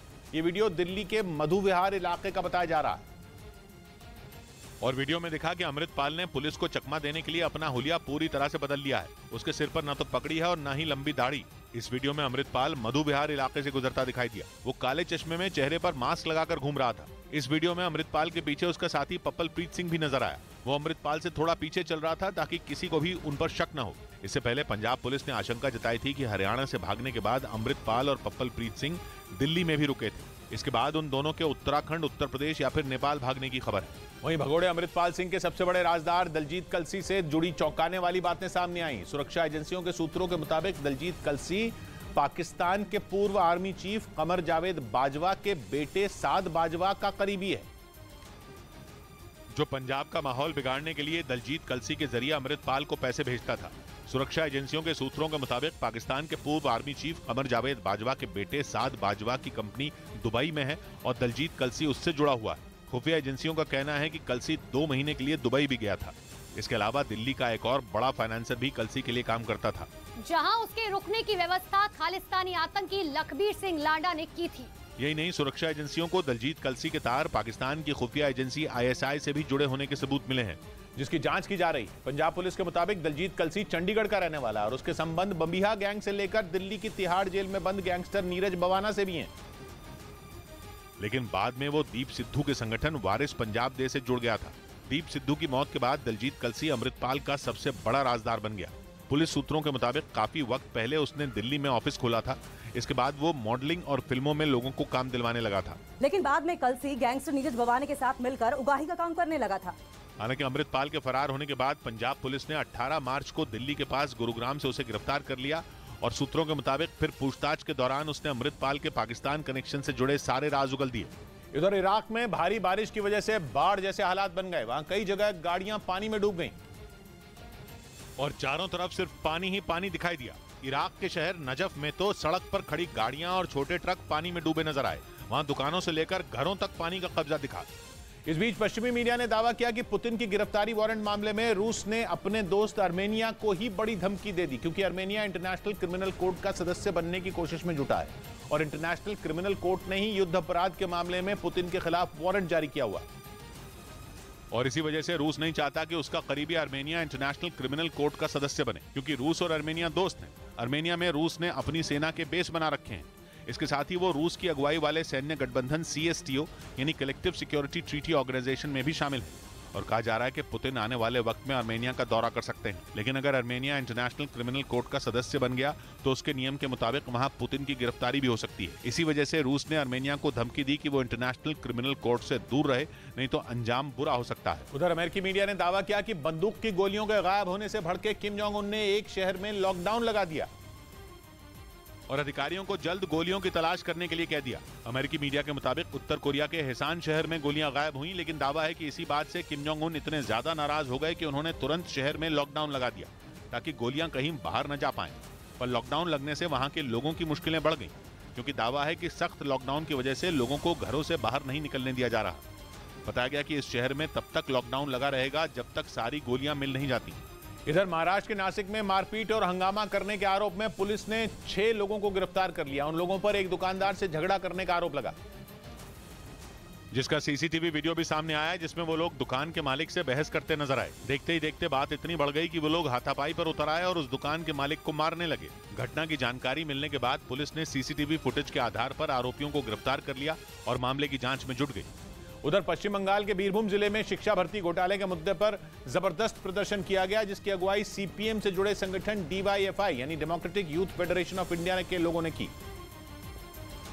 जिसमें बड़ी संख्या में युवाओं और महिलाओं ने हिस्सा लिया। DYFI के झंडे के साथ लोग दौड़ते हुए DM ऑफिस के सामने पहुंच गए। बीरभूम जिले के मुख्यालय COD में DM ऑफिस के बाहर पुलिस की भारी तैनाती के बावजूद कई प्रदर्शनकारी चहारदीवारी फांदकर कैंपस में घुस गए, लेकिन पुलिस मूक दर्शक बनी रही। इसके बाद तो कुछ लड़कों ने सामने खड़ी पुलिस को धक्का देते हुए बैरिकेड को हटा दिया और पूरी भीड़ ऑफिस में दाखिल हो गई। इसके बाद जो हुआ, ब्रेक के बाद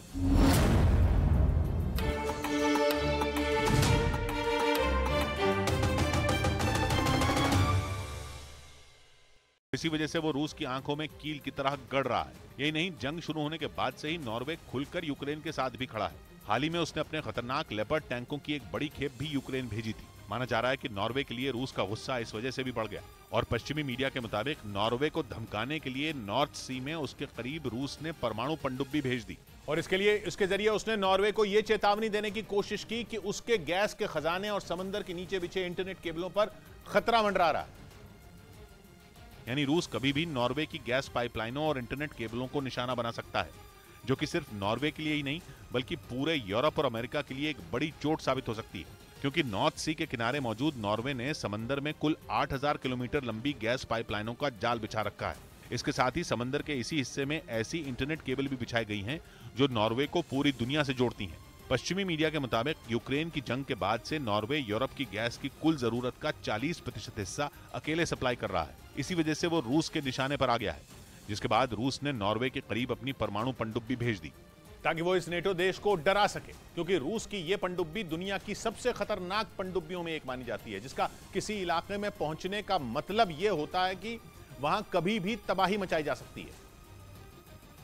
क्योंकि नॉर्थ सी में देखी गई रूसी पनडुब्बी में परमाणु हथियार ले जाने वाली 16 बैलिस्टिक मिसाइलें एक साथ लोड की जा सकती हैं, और इसी बात ने नेटो के साथ साथ अमेरिका की भी चिंता बढ़ा दी। हालांकि नॉर्वे ने भी दावा किया कि वो रूस से निपटने के लिए पूरी तरह तैयार है, क्योंकि पिछले हफ्ते ही रूस के बढ़ते हुए खतरे से पार पाने के लिए नेटो के कई देशों ने नॉर्वे में सुरक्षा बढ़ाने का फैसला किया। ब्रिटेन ने तो अपने मरीन कमांडो का एक बेस ही नॉर्वे में बना दिया, जबकि जर्मनी, हॉलैंड और स्पेन ने भी अपने 3 जंगी जहाज निगरानी के लिए तैनात कर दिए थे। इधर दिल्ली के जामिया इलाके में साल 2019 में हुई हिंसा के मामले में दिल्ली हाई कोर्ट से शर्जील इमाम को झटका लगा। हाई कोर्ट ने 11 में 9 आरोपियों के खिलाफ आरोप तय करने का आदेश दे दिया, जिसमें शर्जील इमाम और सफूरा जरगर का नाम भी शामिल है। जबकि साकेत कोर्ट ने इस मामले में सभी आरोपियों को बरी कर दिया था, जिनके खिलाफ दायर की गई याचिका पर सुनवाई करते हुए दिल्ली हाईकोर्ट ने 9 लोगों पर दंगा करने समेत कई धाराओं के तहत आरोप तय किए और 2 लोगों मोहम्मद अबूजर और मोहम्मद शोएब को आरोप मुक्त कर दिया। उधर पश्चिमी मीडिया का दावा है कि सीरिया में ईरानी ड्रोन को रोकने में अमेरिका का डिफेंस सिस्टम फेल हो गया। पश्चिमी मीडिया के मुताबिक ईरान ने सीरिया में मौजूद अमेरिका के एक बड़े बेस पर 23 मार्च को हमला किया था, जिसकी भनक अमेरिका को भी नहीं लग सकी थी। पश्चिमी मीडिया के मुताबिक 23 मार्च को जब ईरान के आत्मघाती ड्रोन ने सीरिया में मौजूद अमेरिकी बेस पर हमला किया, तब अमेरिका का डिफेंस सिस्टम उसके आगे फेल हो गया। यह हमला उत्तर पूर्व सीरिया में तुर्की की सीमा के करीब किया गया था, जिसमें एक अमेरिकी कॉन्ट्रैक्टर की मौत हो गई, जबकि अमेरिकी सेना के कई जवान घायल हो गए थे। और इसी हमले के बाद बाइडेन बुरी तरह भड़क गए थे और उन्होंने अपनी सेना को आदेश दे दिया कि हमला करने के पीछे जो भी हो उसे सबक सिखाया जाए, जिसके बाद अमेरिकी वायुसेना ने ईरान के समर्थन वाले चरमपंथी संगठनों के ठिकानों पर धावा बोल दिया था। और अमेरिका ने आरोप लगाया था कि उसके ठिकाने पर हमले के पीछे ईरान की फौज IRCG यानी इस्लामिक रिवॉल्यूशनरी गार्ड कोर का ही हाथ था, जिसने सीरिया में चरमपंथी संगठन को ईरान के खतरनाक ड्रोन से लैस किया और ईरान के ऐसे ही ड्रोन से उसके बेस पर हमला किया गया था, जिसके बाद अमेरिका ने 24 मार्च को सीरिया में चरमपंथी लड़ाकों पर एक बड़ी एयर स्ट्राइक की थी। अमेरिका ने दावा किया था कि उसके हमले में ईरान के समर्थन वाले चरमपंथी लड़ाकों को भारी नुकसान पहुंचा। हालांकि बाद में ईरान की तरफ से भी ये चेतावनी दी गई कि अब अगर सीरिया में उसके समर्थन वाले चरमपंथी लड़ाकों के ठिकानों पर फिर हमला किया गया तो वो इसका करारा जवाब देगा। पाकिस्तान में रमजान के महीने में हाहाकार मचा हुआ है। वहां रमजान के महीने में कमर तोड़ महंगाई से लोग इतने परेशान हो गए हैं कि वो आटे की बोरियां लूट रहे हैं। पाकिस्तान के पेशावर में सरकारी आटे की बोरियों से लदे ट्रक को लोगों ने लूट लिया। बताया गया कि इस दौरान वहां पुलिस भी मौजूद थी, लेकिन भूख से परेशान लोगों ने पुलिस की भी परवाह नहीं की और ट्रक पर लदे आटे की एक एक बोरी को लूट लिया। वहीं दूसरी तरफ पाकिस्तान के पंजाब प्रांत में आटे के लिए मची भगदड़ में 2 महिलाओं की मौत हो गई, जबकि 45 से ज्यादा लोग जख्मी हो गए, क्योंकि रमजान के महीने में भी वहां ऐसे हालात हैं कि आटे की एक बोरी पाने के लिए भी लोग अपनी जान की परवाह तक नहीं कर रहे हैं।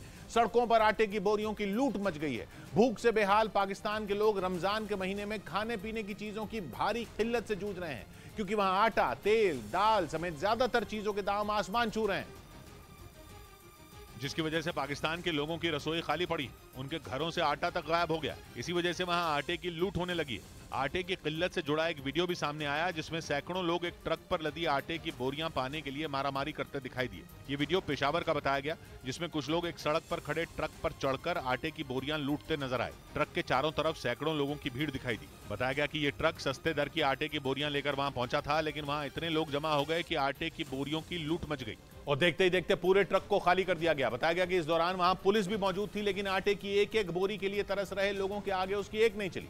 इसी बीच पाकिस्तान के पंजाब प्रांत से तो और भी दहला देने वाली खबर आई,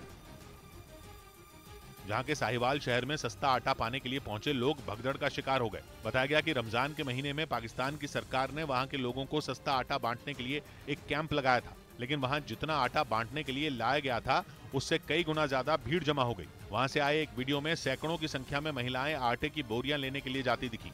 पाकिस्तान के मीडिया के मुताबिक भीड़ बढ़ने की वजह से वहां भगदड़ मच गई, जिसकी वजह से सस्ता आटा लेने पहुंची 2 महिलाओं की मौत हो गई, जबकि भगदड़ में दबकर 45 से ज्यादा लोग घायल हो गए, जिन्हें अस्पताल में भर्ती कराया गया। लेकिन बताया गया कि पंजाब प्रांत के साहिवाल शहर में मची भगदड़ के बाद भी वहां सैकड़ों लोगों की भीड़ सरकारी आटे के लिए घंटों लाइन में लगी रही, लेकिन जिन लोगों के हाथ सस्ते आटे की बोरियां लग रही हैं वो शहबाज शरीफ सरकार को ज्यादा कोस रहे हैं, क्योंकि कई कई दिन लाइन में लगने के बाद उनके हाथ जो लग रहा है उसे देखकर वो खून के आंसू रो रहे हैं, क्योंकि आटे की बोरी खोलने के बाद उसमें या तो सड़ा हुआ आटा मिल रहा है या फिर ऐसा आटा जिसे खाया नहीं जा सकता। ये चोखर है, ये आटा है भी नहीं।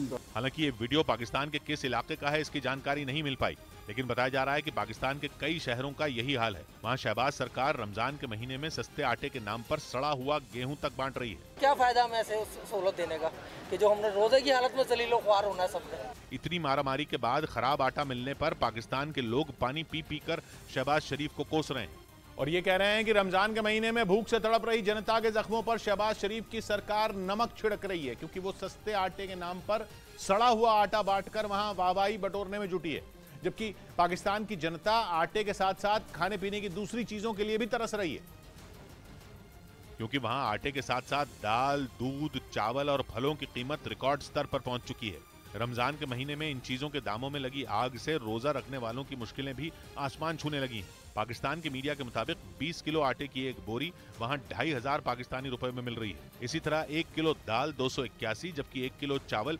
188 पाकिस्तानी रुपए में आ रहा है, जबकि 1 दर्जन केला 500 तो 1 किलो अंगूर 1600 पाकिस्तानी रुपए में मिल रहे हैं। यही वजह है कि पाकिस्तान में रमजान के महीने में भी हाहाकार मचा है और वहां के लोगों को इस बात का डर सता रहा है कि आने वाले दिनों में हालात और भी बुरे हो सकते हैं।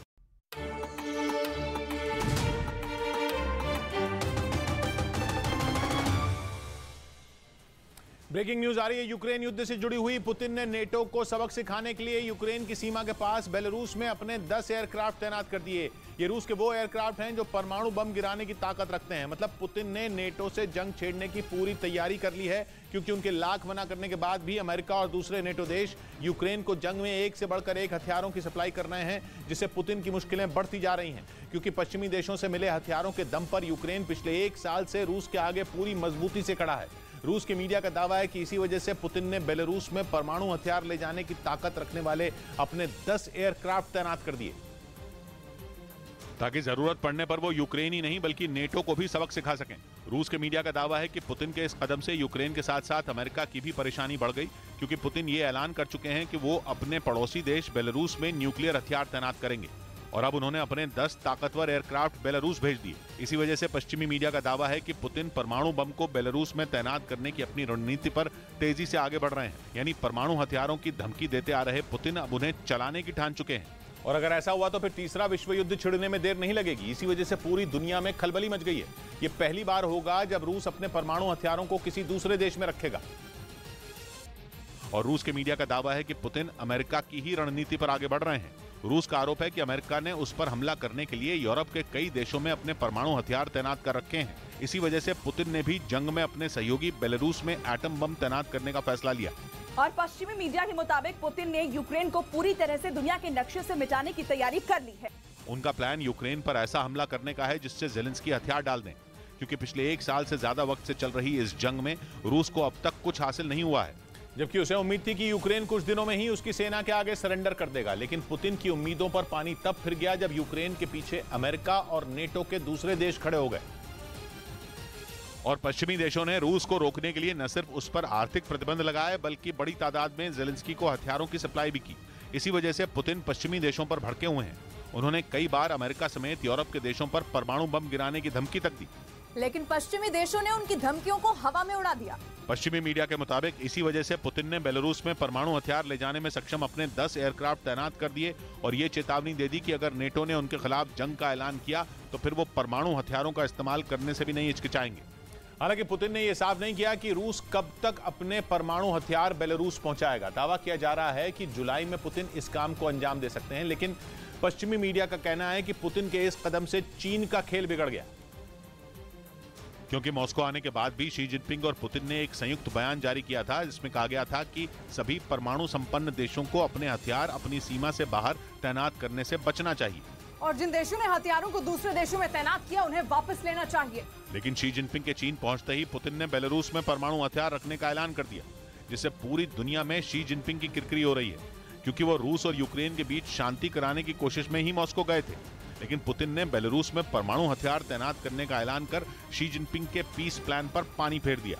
इस बीच पुतिन के कुछ परमाणु हथियार अपने दोस्त बेलारूस में तैनात करने के ऐलान के बाद बेलारूस के हौसले इतने बुलंद हैं कि उसने अमेरिका, नेटो और यूरोप को डराने के लिए युद्ध अभ्यास का एक वीडियो जारी कर दिया और धमकी दी कि अगर अमेरिका और यूरोप ने बेलारूस की तरफ आंख उठाकर भी देखी तो अगली बार उन्हें चेतावनी नहीं दी जाएगी, बल्कि उन पर सीधा परमाणु बम ही फटेगा। बेलारूस की सेना ने अपने शक्ति प्रदर्शन के लिए रूस से ही मिले तोर M2K एयर डिफेंस सिस्टम को चुना। उसने मिसाइलों की ऐसी अंधाधुंध बौछार की कि फायरिंग के शोर से कान ही सुन पड़ जाए। बेलारूस के तोर M2K एयर डिफेंस सिस्टम से ही मिलिट्री ड्रिल करने की वजह भी अहम रही और वो ये रही कि इससे पहले यूक्रेन दावा कर चुका है कि उसकी सेना रूस के तोर M2K सिस्टम को तुर्की से मिले बारकताश ड्रोन से तबाह कर चुकी है। इसलिए बेलारूस ने यूक्रेन का मुंह बंद करने के लिए तोर M2K मिसाइल सिस्टम की ताकत की नुमाइश की। दावा किया गया कि M2K मिसाइल लॉन्चर हवाई जहाज, क्रूज मिसाइल, बम और ड्रोन को भी मार गिरा सकता है, यहां तक कि तुर्की के बनाए बारकताश ड्रोन को भी। बेलारूस के इन्हीं तेवरों को देखते हुए यूरोपियन यूनियन ने उसे चेतावनी दी कि अगर उसने अपने यहां रूस के परमाणु हथियार तैनात होने दिए तो उस पर नए प्रतिबंध लगा दिए जाएंगे। असल में बेलारूस यूरोप के लिए बड़ी मुसीबत है, क्योंकि उसकी सीमा यूरोप के पोलैंड, लिथुआनिया और लातविया जैसे पुतिन के विरोधी खेमे में मौजूद नेटो देशों से लगती है। ऐसे में बेलारूस में रूस के परमाणु हथियार तैनात होने का मतलब होगा पुतिन का नेटो के दरवाजे पर परमाणु बम लगाना। इधर पश्चिम बंगाल के बीरभूम जिले में शिक्षा भर्ती घोटाले के मुद्दे पर जबरदस्त प्रदर्शन किया गया, जिसकी अगुवाई CPM से जुड़े संगठन DYFI यानी democratic youth federation of India के लोगों ने की, जिसमें बड़ी संख्या में युवाओं और महिलाओं ने हिस्सा लिया। DYFI के झंडे के साथ लोग दौड़ते हुए DM ऑफिस के सामने पहुंच गए। बीरभूम जिले के मुख्यालय सीवड़ी में DM ऑफिस के बाहर पुलिस की भारी तैनाती के बावजूद कई प्रदर्शनकारी चहारदीवारी फांदकर कैंपस में घुस गए, लेकिन पुलिस मूक दर्शक बनी रही। इसके बाद तो कुछ लड़कों ने सामने खड़ी पुलिस को धक्का देते हुए बैरिकेड को हटा दिया और पूरी भीड़ ऑफिस में दाखिल हो गई। इसके बाद तो पूरे DM ऑफिस में प्रदर्शनकारी ही दौड़ते नजर आए। पुलिस ने जैसे उनके सामने सरेंडर कर दिया था। प्रदर्शनकारियों और पुलिस की भिड़ंत में 2 पुलिसकर्मी जख्मी भी हुए। इस बीच प्रधानमंत्री नरेंद्र मोदी ने दिल्ली में बीजेपी ऑफिस के नए आवासीय परिसर और सभागार का उद्घाटन किया। 2 एकड़ से ज्यादा में बने इस परिसर में 4 इमारतें बनाई गई हैं, जिसका प्रधानमंत्री मोदी ने उद्घाटन किया। इस मौके पर पार्टी अध्यक्ष JP नड्डा और गृह मंत्री अमित शाह मौजूद रहे। उद्घाटन से पहले प्रधानमंत्री ने वहां पूजा भी की। बीजेपी मुख्यालय के सामने बने इस नए परिसर में पार्टी नेताओं और पदाधिकारियों के रहने के लिए फ्लैट भी बनाए गए हैं। इसके अलावा एक 7 मंजिला रिसर्च सेंटर भी बनाया गया है। उधर 2 हफ्ते पहले ईरान और सऊदी अरब के बीच रिश्ते बहाल करने की डील करवाकर चीन ने दुनिया में वाहवाही तो खूब लूटी, लेकिन विशेषज्ञों का मानना है कि उस डील के जरिए चीन का मकसद खुद को सिर्फ शांति दूत दिखाना नहीं था। कहा जा रहा है कि अंदर की बात यह है कि उस डील के बहाने चीन की नजर इराक पर गड़ी है, क्योंकि इराक में कूट कूट कर कच्चा तेल भरा है और चीन को अपनी अर्थव्यवस्था को जिंदा रखने के लिए तेल चाहिए, खूब सारा तेल। दुनिया में अगर कोई देश सबसे ज्यादा तेल खरीदता है तो वो चीन है। चीन रोजाना 1 करोड़ बैरल से ज्यादा तेल इंपोर्ट करता है और इसमें आधा तेल पश्चिम एशिया से आता है। इसी वजह से चीन पश्चिम एशिया पर अपना कंट्रोल चाहता है और वहां उसे इराक से बेहतर मोहरा नहीं मिल सकता, क्योंकि इराक एक कमजोर देश है। इसलिए चीन के लिए इराक को अपने इशारे पर नचाना आसान है। वो मदद के बहाने इराक के तेल के भंडार को अपनी मुट्ठी में करना चाहता है। यही वजह है चीन ने सऊदी अरब और ईरान की दुश्मनी की आग पर पानी डालने के लिए दोनों के बीच बातचीत शुरू करवाई और उनके बीच रिश्ते बहाल करने की डील करवा दी, क्योंकि सऊदी अरब और ईरान के बीच में इराक फंसा पड़ा था। वो उनकी दुश्मनी में पिस रहा था। ऐसा इसलिए क्योंकि इराक के एक तरफ सऊदी अरब है तो दूसरी तरफ ईरान। वो दोनों का पड़ोसी है और इराक की अर्थव्यवस्था से लेकर उसकी सेना और उसकी राजनीति तक, उसके हर अंदरूनी मसले में ईरान का अच्छा खासा दखल भी है। फिर तेल विशेषज्ञ ये तक कहते हैं कि अगर इराक अपनी पूरी क्षमता के हिसाब से तेल निकाले तो वो दुनिया के सबसे बड़े तेल उत्पादक सऊदी अरब को भी पछाड़ सकता है। चीन इस बात से अच्छी तरह से वाकिफ है। इसी वजह से माना जा रहा है कि उसकी सऊदी अरब और ईरान के बीच कराई डील के पीछे इराक के तेल की लड़ाई है। इस बीच दक्षिणी अमेरिका के देश इक्वाडोर में जमीन खिसकने से 16 लोगों की मौत हो गई। जमीन खिसकने की वजह से वहां कई मकान धंस गए और मलबे की चपेट में आने से 16 लोगों की मौत हो गई। इक्वाडोर के चिम्बोरासो प्रांत में जमीन खिसकने की वजह से कई मकान तबाह हो गए। सड़क पर मलबा आ जाने की वजह से वहां के रास्ते भी बंद हो गए, जिन्हें खोलने के लिए राहत बचाव की टीम के साथ वहां लोग भी जुट गए। उधर यूक्रेन के राष्ट्रपति ज़ेलेंस्की अचानक भीषण जंग वाले इलाके ज़ापोरिजिया पहुंच गए, जहां उन्होंने जवानों से मिलकर उनका हौसला बढ़ाया और यूक्रेन को हुए नुकसान का जायजा भी लिया। ज़ेलेंस्की के ज़ापोरिजिया दौरे का वीडियो भी सामने आया, जिसमें ज़ेलेंस्की सेना के जवानों के साथ सड़कों पर भी चलते दिखे। वो पिछले ही हफ्ते रूस के हमले में तबाह हुई एक इमारत को देखने पहुंचे। ज़ेलेंस्की युद्ध के मोर्चे पर दुश्मन के बिल्कुल करीब तक चले गए और ज़ापोरिजिया में हुए नुकसान का जायजा लिया। यहाँ ज़ेलेंस्की ने अपने जवानों से मिलते हुए उनकी बहादुरी की तारीफ की और कई जवानों को मेडल भी दिए। Живіть, боріться і ми всіх переможемо. ज़ापोरिज़िया से पहले बखमूत पहुंचकर भी ज़ेलेंस्की ने अपने जवानों का हौसला बढ़ाने और दुश्मनों को चौंकाने का काम किया था। इस बीच चीन की बेल्ट एंड रोड परियोजना उसके लिए मुसीबत बन गई, क्योंकि जिन देशों में यह परियोजना चल रही थी चीन को उन्हीं को कर्ज देना पड़ गया। इन देशों की संख्या 1 या 2 नहीं बल्कि 22 है, जिनमें मालदीव, श्रीलंका, पाकिस्तान और कंबोडिया जैसे देश शामिल हैं। चीन की बेल्ट एंड रोड परियोजना कई देशों में चल रही है, जिनमें 22 देशों को उसने 240 अरब डॉलर यानी भारतीय रुपयों में करीब 19 लाख करोड़ रुपए कर्ज दिया, क्योंकि इन देशों के पास चीन की परियोजना पर काम करने के लिए पैसे ही नहीं थे। यानी जिन देशों को चीन अपने जाल में फंसाना चाहता था, उन देशों की कंगाली ने चीन को ही फंसा दिया और कर्ज के नाम पर चीन को ही उन्हें पैसे देने पड़े, जबकि होना यह चाहिए था कि वो देश अपने देश में होने वाले काम पर खुद खर्च करें।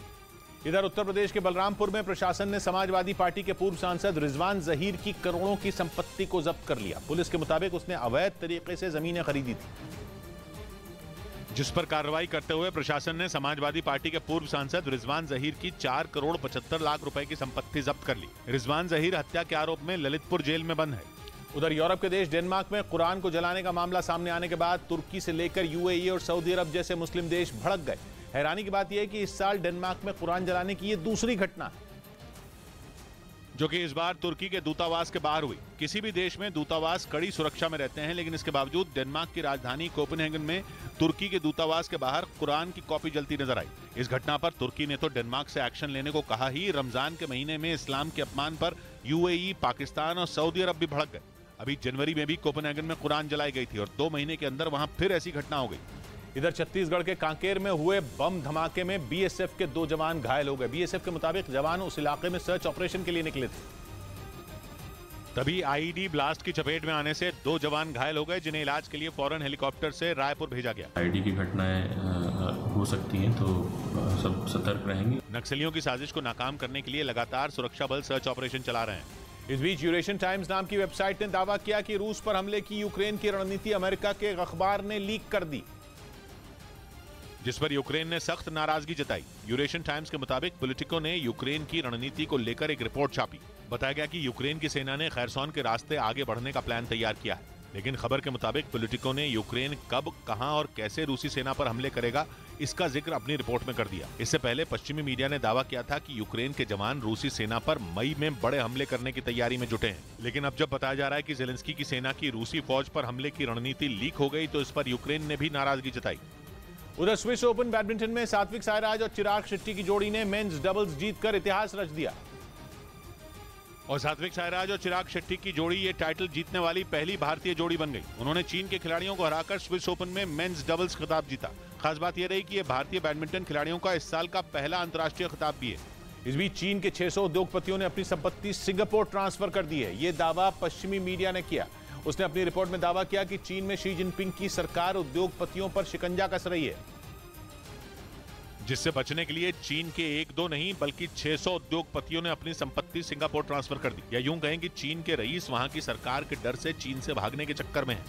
पश्चिमी मीडिया ने दावा किया कि चीन के कई बड़े उद्योगपतियों ने अपनी संपत्ति सिंगापुर ट्रांसफर कर दी। ब्रिटेन के अखबार फाइनेंशियल टाइम्स ने तो इनकी संख्या तक बता दी और जानकारी दी कि चीन के करीब 600 अमीर परिवारों ने ये बड़ा कदम उठाया है। इसके अलावा सिंगापुर में 500 नए बिजनेस शुरू होने वाले हैं, जिनमें चीन के रईसों का पैसा लगा है।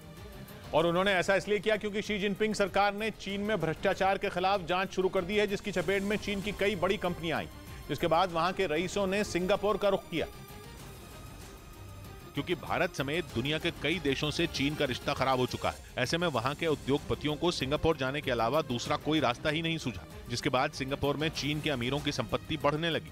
वैसे इससे एशिया के सबसे खूबसूरत देशों में से एक सिंगापुर की परेशानी बढ़ सकती है, क्योंकि चीन के रईसों के वहां शिफ्ट होने से महंगाई बढ़ सकती है। वहां घरों का किराया बढ़ना तो शुरू भी हो चुका है और ये बात सिंगापुर के स्थानीय लोगों के लिए परेशानी वाली है। डर तो इस बात का भी है कि चीन के उद्योगपतियों की वजह से सिंगापुर और चीन के बीच युद्ध हो सकता है, क्योंकि वहां निवेश करने वाले बिजनेसमैन शी जिनपिंग सरकार के खिलाफ जाकर ये काम कर रहे हैं और ये बात दोनों देशों के बीच झगड़े का बीज बो सकती है।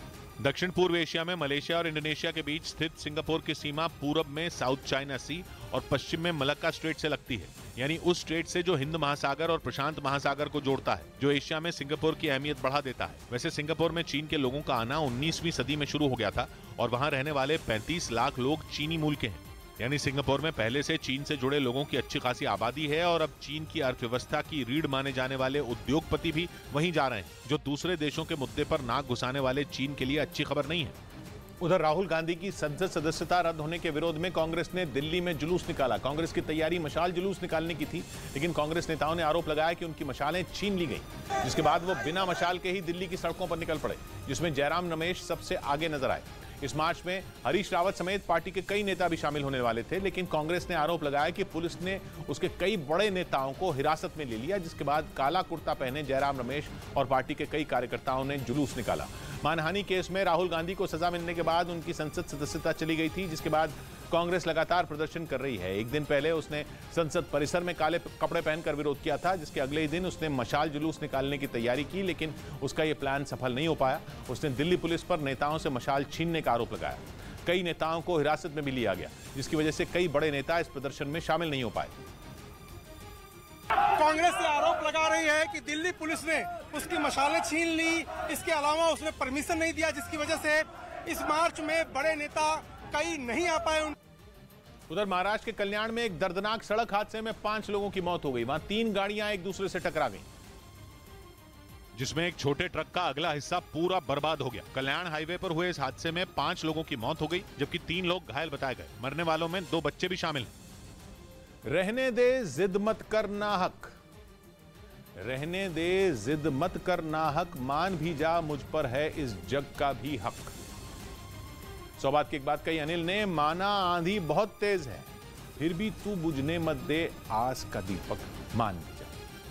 मिलते हैं कल, घड़ी जब इशारा करेगी 9 बजे रात का, वक्त फिर होगा 100 बात की एक बात।